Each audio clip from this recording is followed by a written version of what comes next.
திமுக ஆட்சியில திரு கருணாநிதி இருக்கும் போதே பெரிய ஊழல். இன்றைக்கு சர்க்காரிய கமிஷன் அந்த அறிக்கையில குறிப்பிடுறாங்க, விஞ்ஞான முறைப்படி ஊழல் செய்கின்ற ஒரு அரசாங்கம் திமுக அரசாங்கம் என்று. இப்படி எங்கேயுமே எந்த மாநிலத்திலும் இப்படி ஒரு அரசை குற்றம் சாட்டியது கிடையாது. அப்படிப்பட்ட குற்றச்சாட்டு உள்ள ஒரே அரசாங்கமா திமுக அரசாங்கம் இருந்தது. பூச்சி மருந்து ஊழல், அரிசி பேர ஊழல், சர்க்கரை பேர ஊழல், அதே போல இப்படி பல ஊழல்.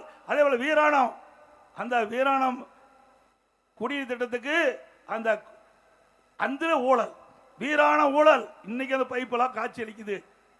இன்னொன்னு அற்புதமான ஊழல் செஞ்சிருக்கிறாங்க.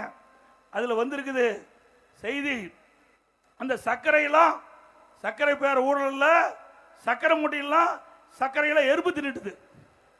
என்ன தின்னுட்டுது? எவ்வளவு பச்சை பொய். அப்படி அறிக்கை தாக்கல் பண்ணிருக்காங்க திமுக அரசாங்கம். பிறகு அந்த சாக்கு, அந்த சக்கரை மூட்டில் இருக்கிற சாக்கெல்லாம் கரையா அரிச்சிட்டு. இப்படி விஞ்ஞான முறைப்படி ஊழல் செய்கின்ற ஒரே அரசாங்கம் திமுக அரசாங்கம், திமுக கட்சி. அதே போல இன்னைக்கு கட்டுமான பொருட்கள், நகரத்தில் வாழ்கின்ற மக்கள் வீடு கட்ட வேணும், கடை கட்ட வேணும்னா அண்ணா திமுக ஆட்சியில் இந்த கட்டுமான பொருட்கள் விலை கட்டுப்பாட்டில் இருந்தது. நீங்க பாத்தீங்கன்னா எம்சாண்ட் அண்ணா திமுக ஆட்சியில் 3000 ஒரு யூனிட், இன்னைக்கு திமுக ஆட்சியில் 6000 ரூபாய்க்கு விற்குது.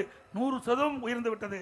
ஒரு யூனிட் ஜல்லி அண்ணா திமுக ஆட்சியில் 2000 ரூபாய், இன்னைக்கு திமுக ஆட்சியில் 5500 ரூபாய். சுமார் ஒரு யூனிட்டுக்கு 3500 ரூபாய் உயர்ந்து விட்டது. ஒரு டன் கம்பி அண்ணா திமுக ஆட்சியில் 40,000, இன்னைக்கு திமுக ஆட்சியில் ஒரு டன் கம்பி 65,000 விற்குது.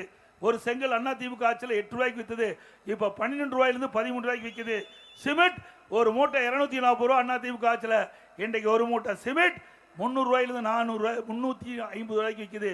இப்படி கட்டுமான பொருட்கள் விலை இன்றைக்கு விண்ணை முட்டுக்கிட்ட அளவுக்கு உயர்ந்து போச்சு.